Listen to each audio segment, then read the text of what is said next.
how can we learn from all of you to eliminate the achievement gap? Tonight is the beginning of what we hope will be an ongoing process or series of communications that will bring the community together. I'm trying to become a mechanical engineer. Our teachers were going to have to be a huge part of that conversation and a huge part of the change. What I want to have from my future is to go to college, get a job. Yeah, I'm really determined to graduate from college and determined to get my master's degree. We can talk about a lot of ideas that come up in education, but this one is working because, you know, the evidence, you can see the evidence of the gap being closed there academically.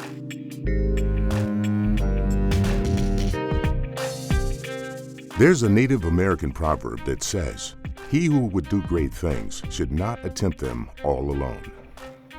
This is the basic principle of NEA's Public Engagement Project. This is the philosophy behind the very first community conversation being held tonight in the small town of El Reno, Oklahoma. Great things are being attempted. The achievement gap is not a statistic on a spreadsheet at El Reno High School, where members of the Cheyenne Arapaho tribe make up approximately 20% of the student body. The test scores and graduation rates for these students fall far short of their potential. There are many theories as to why this happens. The one thing everyone agrees on, it's unacceptable. How many feel that resources is an issue as to why our kids aren't succeeding in school? We need and want every student to learn as much as possible and achieve as much as possible. And if we can make the parents feel more welcome and the parents buy into the importance of an education, regardless of race, color, creed, then we're going to be more successful. Many times Native students don't have good experiences in the public school system. So that's why I'm glad this is an opportunity for parents to come to the table and to know that somebody's really listening and want to address the issues, the educational issues of our Indian students. Since 1997, NEA and its affiliates have convened more than 250 community conversations in 24 states. They are the foundation of a multi-step process designed to transform public education. The idea is simple but powerful. Bring together everyone with a stake in improving student achievement and ask them for their ideas and opinions. Sounds easy on paper, but nerves were running high at Overfelt High School in San Jose, California, as the evening for their first community conversation finally arrived. There had been extensive planning.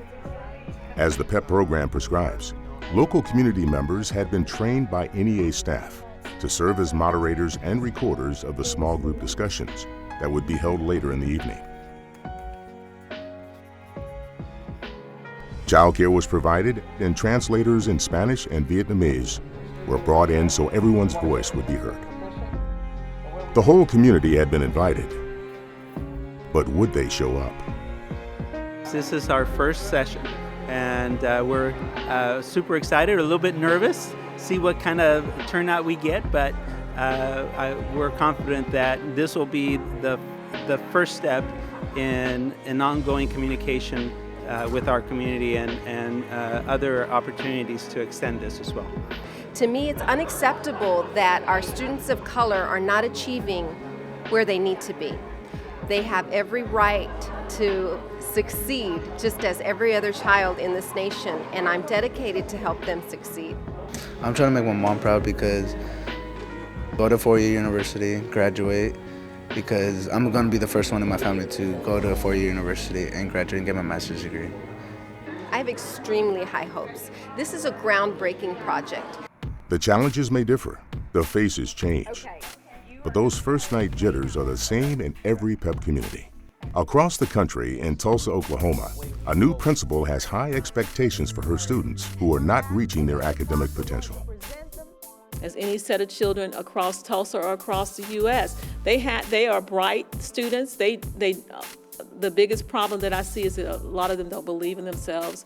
Our kids come in one or two grade levels behind. You're also facing all of the outside forces such as poverty and utilities being off. Mom doesn't have a job, dad may be in prison, kids live with grandma, grandpa. So I think with the achievement gap, I think that there's so many other factors that play into it. So that's what I really hope we can gather from this conversation tonight is to maybe come up with some ideas where we can kind of join together and really help our kids be successful in life. That will inspire all of them to have a reason to go to class. So that's just a highlight. Both events were a huge success. These communities want to transform their schools, and they realize they need to work together to make that happen.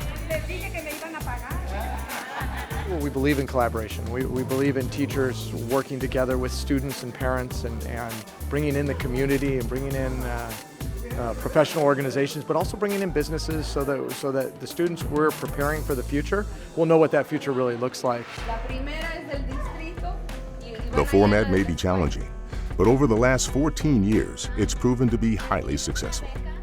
When parents, educators, businesses, faith-based organizations, and other community members are involved in shaping their young people's lives, they develop a sense of ownership and responsibility for the schools. At Putnam City West High School in Oklahoma City, community conversations are part of the school culture now and built into the calendar every month. They are only one element of the action plan, and along with community mobilization, are the last steps in the public engagement project's model for transforming public education. I think the community conversations were geared to small groups of families coming together and finding out the how piece, how they could help their kids go to college, and even from their freshman year, what do they need? What classes do they need? What their attendance, all the basic stuff that we kind of take for granted that parents know, they didn't. It's definitely been a process since we've started. We have grown every year, and you just do little things. The first or second year, we translated all of the documents that we use. So now we don't have to do it again, we just revise them every year. They're already there for us. We've been able to use our phone message system where we send messages home in Spanish and it's recorded.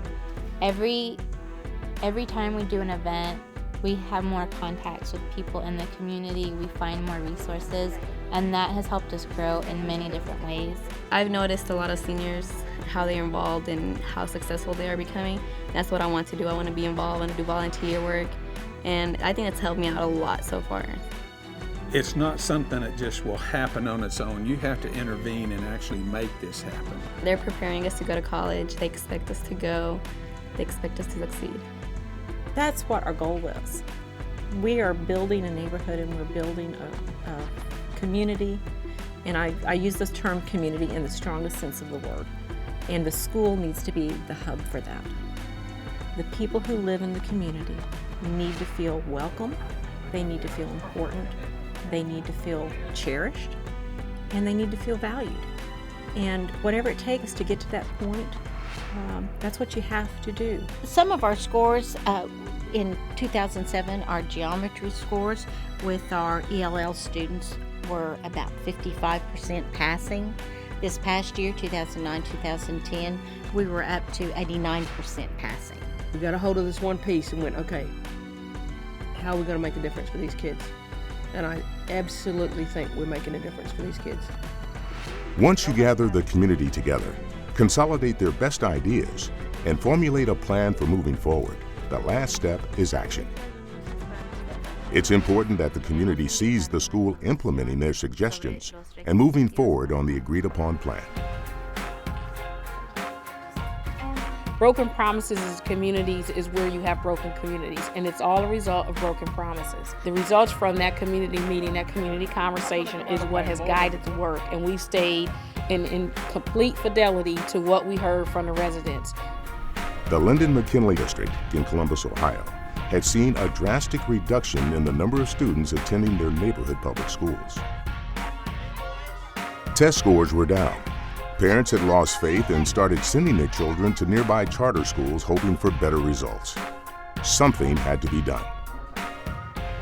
So we came together with a wonderful community house, the St. Stephen's Community House. That combined with a fabulous opportunity with the NEA allowed us to convene the community, have wonderful conversations about some new ideas to bring STEM learning, science, technology, engineering, and mathematics into the community and really reform the schools, but also making sure that the community was a huge part of that. This is an example of the transformation model, and I know that NEA was very instrumental in making sure that model was there. What I've seen is an increase in student engagement from our students. They are thinking outside of the box, which is exactly what we want them to do. What a great model for improving schools. I mean, it is something that is concrete. It's not something that is wishy-washy. We think it might work philosophically, and it doesn't. This is actually engaging kids. And then the good part about it is our students are prepared when they leave that school. They are prepared to go to college, or they're prepared to go into the workforce.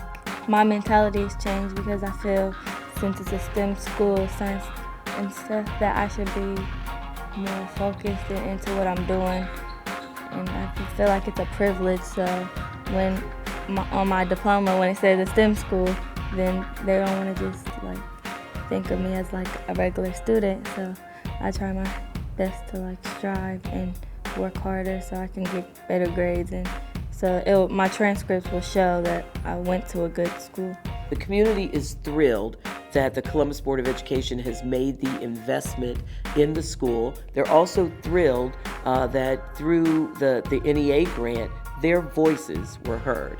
And so because of that, I see great hope and promise for the Linden community. The STEM curriculum in the Linden-McKinley District is reinventing and reinvigorating the entire school population through a new state-of-the-art STEM academy for grades 7 through 12. Parents now see a brighter future for their children and want to keep them in the public schools. But the real key to this success? Collaboration. I think the success of the PEP project goes to our partnership with the Columbus City Schools, with St. Stephen's Community House, and the community members in the Linden area. Collaboration also played a major role in the turnaround of Shanks Middle School in rural Gadsden County, Florida. This once run-down, neglected school was renovated solely by community volunteers after their first NEA PEP-sponsored community conversation 3 years ago revealed how important the school was to the community. They wondered, could a school makeover be the key to student success? This population of 55% African American and 40% Hispanic students in a high-poverty neighborhood had lost pride in their school and faith in their futures. Your parents come out to paint the school. That says that education is important, and that's the message we're trying to drive home to the kids, that this is very important. Your parents are here painting the school. They're involved in it. They come out to PTA, PTO. And so, listen, I want you to give the very best that you have each and every day. We moved the school from a D up to a C, and then we kept continuing to show improvement academically. And I think we started to get more buy-in from parents' involvement, the community partners, business partners, as well as our students and faculty and staff members who started to have buy-in. We've seen a tremendous growth as far as our math scores, our reading scores, language arts scores. We've seen an increase in those scores throughout the last 2 to 3 years. Our hope was that people would get so excited about what was going on here at Shanks that they'd want to spread it to the other schools. Well, as a parent, it's not just one-sided now. It's a conversation. It's working a lot better. I think everybody now, they're believing in the concept and they're coming together. Let's see what we can do. A group of committed citizens can do one school at a time, and I'm just proud that they picked Quincy Shanks Middle School to do it. I think the NEA's public engagement program is really making a difference. When I go out and I'm a part of that, the parents are there, the entire community participates, and I think the most important thing I can say about this is that it's really working. We can talk about a lot of ideas that come up in education, but this one is working because, the evidence, you can see the evidence of the gap being closed academically. To close achievement gaps, to help all students succeed, would indeed be a great thing. NEA's public engagement project, by creating collective action through community dialogue, is helping to transform public schools and the lives of the individual students they serve.